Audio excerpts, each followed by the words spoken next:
Good morning student. वही class 10th अभी हमारा वही पार्ट चल रहा है भाई, सुभद्रा कुमारी चौहान झांसी की रानी। उसके आगे देखिए, महलों ने दी आग, झोपड़ी ने ज्वाला सुलगाई थी, ये स्वतंत्रता की चिंगारी अंतरतम से आई थी। झांसी चेती, दिल्ली चेती, लखनऊ लपटें छाई थी, मेरठ कानपुर पटना ने भी भारी धूम मचाई थी।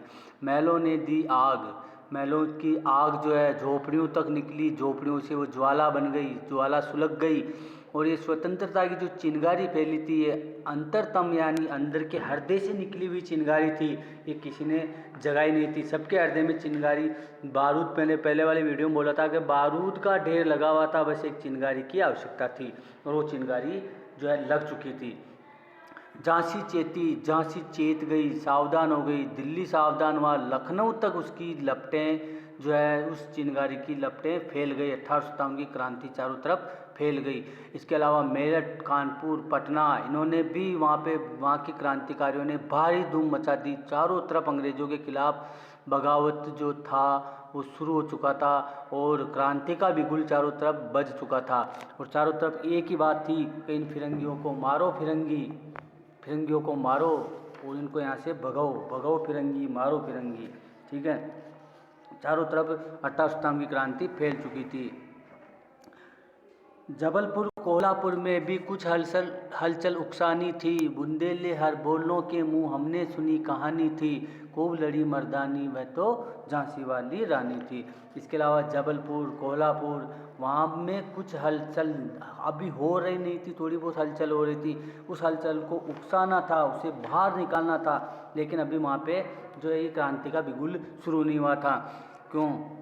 तो बुंदेलखंड के हर मुख से, हर व्यक्ति के मुख से एक ही आवाज़ सुनी थी, हर योद्धाओं के मुख से एक ही आवाज़ सुनी थी। जो स्वतंत्रता के योद्धा थे, बड़े बड़े वीर पुरुष थे कि मर्दों की तरह लड़ने वाली तो एक ही रानी थी, और उस रानी का नाम था झांसी की रानी लक्ष्मीबाई, जो इतिहास में अमर हो गई। 1857 की क्रांति का जब भी जिक्र होता है तब भी जो रानी लक्ष्मी का नाम बड़े सम्मान के साथ लिया जाता है, बड़े गर्व के साथ उसका नाम लिया जाता है। तो आज हम बात करें, 2020 चल रहा है, 1857 की क्रांति हुई है और 1947 में भारत आज़ाद हुआ है। आज हम देखें कि 2020 चल रहा है, 2057 तक 200 वर्ष पूरे हो जाएंगे, लेकिन अभी जैसे 150 वर्ष मानते हैं तो 150 वर्ष में भी आज रानी लक्ष्मीबाई का नाम वैसे ही स्वर्णिम अक्षरों में लिखा हुआ है और वैसे ही गौरव के साथ, शौर्य के साथ, वीरता के साथ, सम्मान के साथ उनका नाम लिया जाता है। ठीक है, तो आगे देखिए,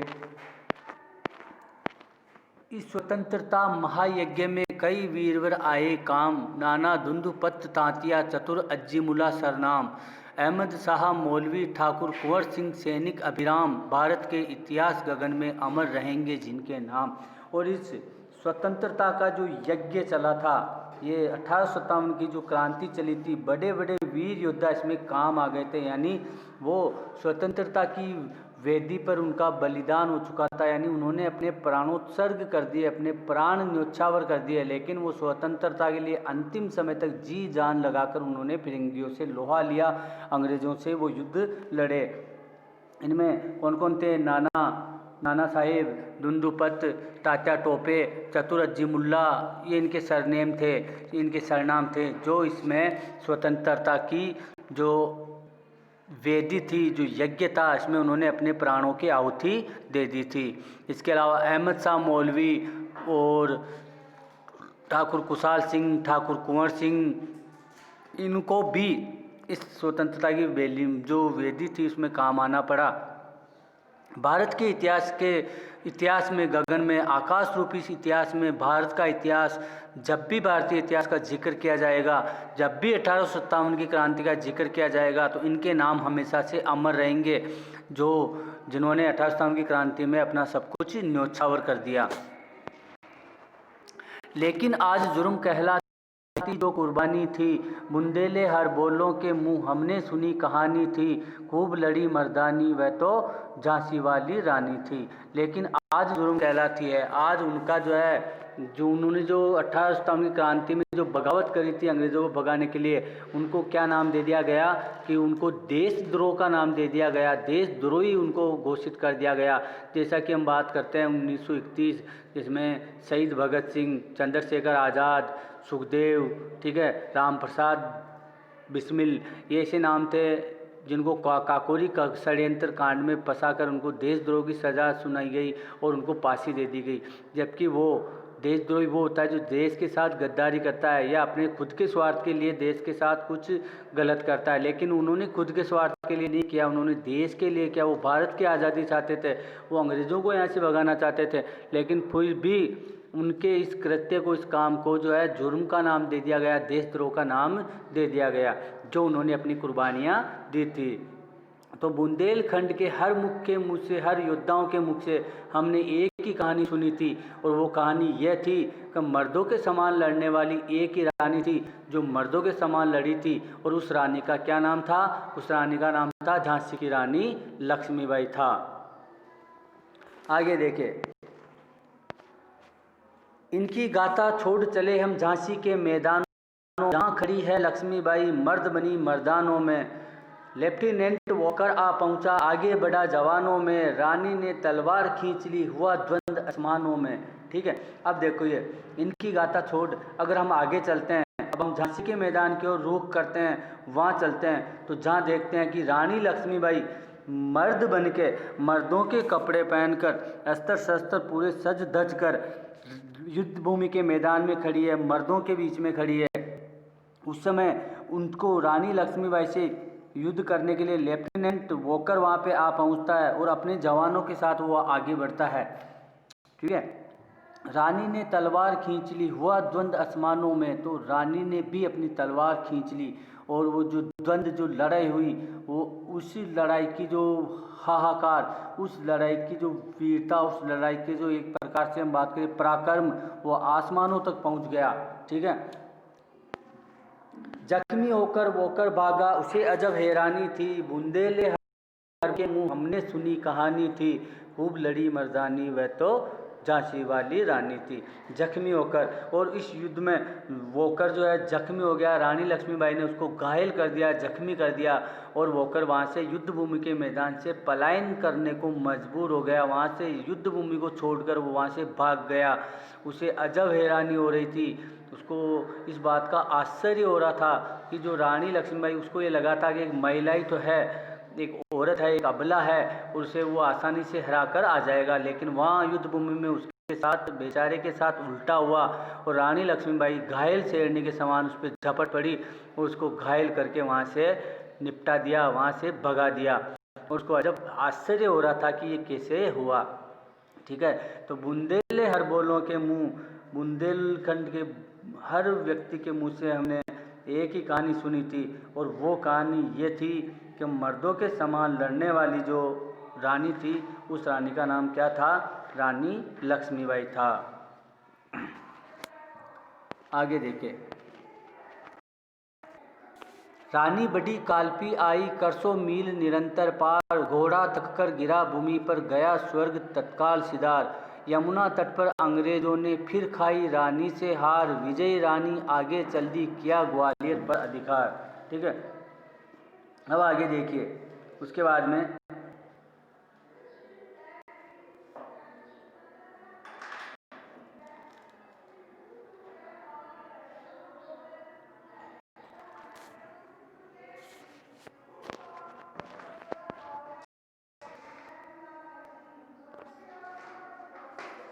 एक मिनट आगे देखते हैं हम थोड़ा सा।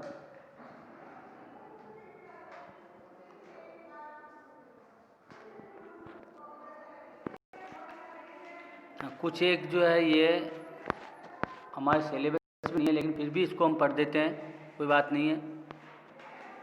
या आपके पाठ में नहीं होगा, ये रानी बड़ी काल्पी आई, करसों मील निरंतर पार, ये हमारे पाठ में नहीं है, ये हटा दी गई इस लाइन को, फिर भी पढ़ लेते हैं, छोटा सा ही है। रानी वहाँ से बढ़ती हुई काल्पी आ जाती है, और 100 मील निरंतर लगातार चलती हुई है वो काल्पी को पार करती है। अब उनका जो घोड़ा है वो थक कर युद्ध भूमि के मैदान पर, यानी भूमि पर गिर जाता है, और थोड़ी देर बाद में उस घोड़े की मृत्यु हो जाती है। यमुना तट पर अंग्रेज़ों ने फिर रानी को घेर लेते हैं, लेकिन यहाँ पर भी अंग्रेज़ों को मात खानी पड़ती है। रानी एक बार फिर अंग्रेज़ों को हरा देती है।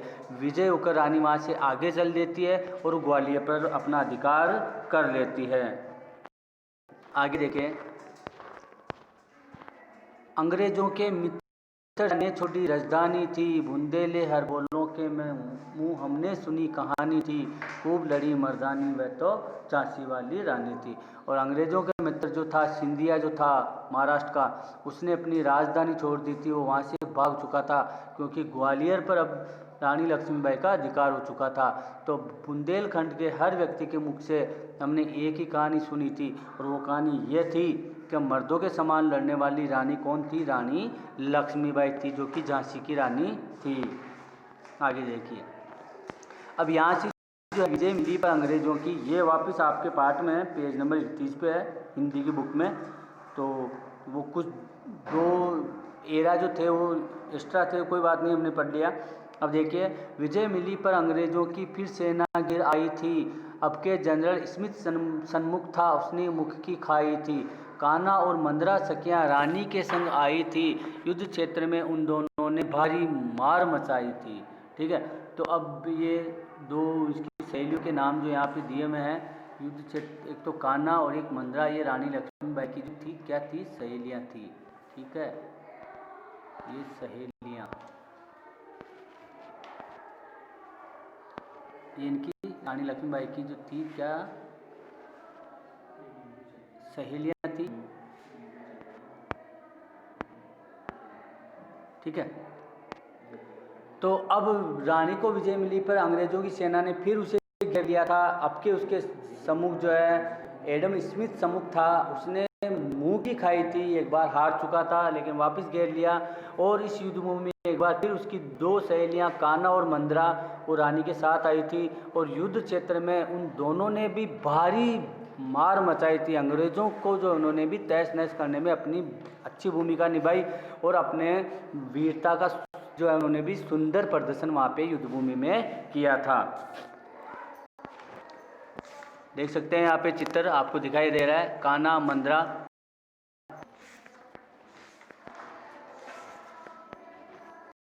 आगे देखिए,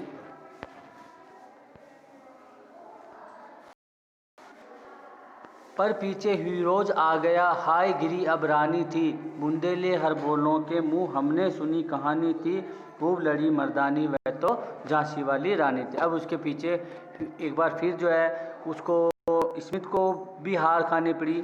उससे पहले वॉकर वहाँ से भागा, उसके बाद में स्मिथ को भी हरा दिया रानी ने।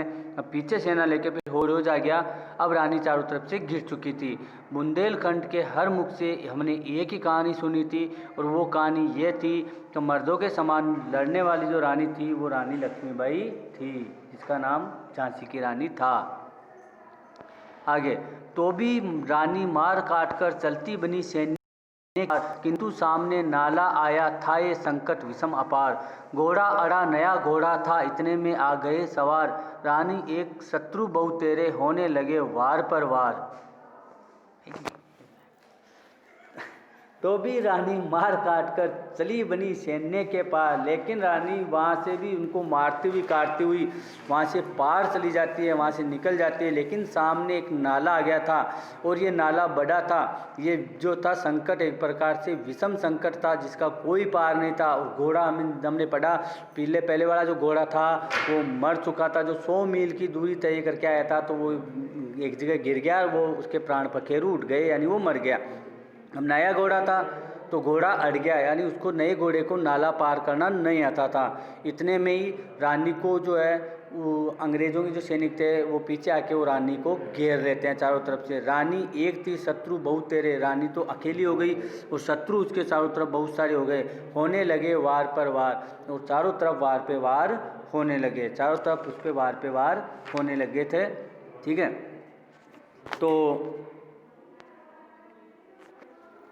इसके बाद में एक वीडियो और है, एक वीडियो में आपका ये पाठ पूरा हो जाएगा। सुभद्रा कुमारी चौहान की लिखी हुई कविता झांसी की रानी लक्ष्मीबाई, उनकी वीरता पराक्रम की जवानी और हर बोलों के मुख से सुनी हुई ये कहानी, मर्दों के समान लड़ने वाली रानी, झांसी की रानी लक्ष्मीबाई।